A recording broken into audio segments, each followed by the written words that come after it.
Ikaw ba kini?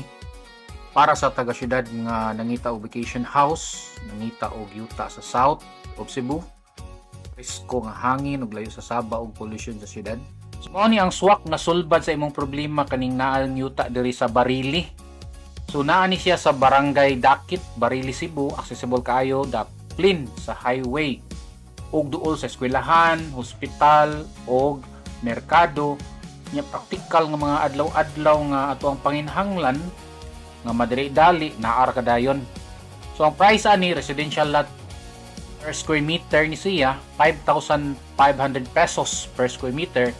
So 96 months to pay, zero interest. Ang requirements ani sa kabalid ID, government ID o ang first monthly payment. Contact lang 0917 771 7460. Daghang salamat.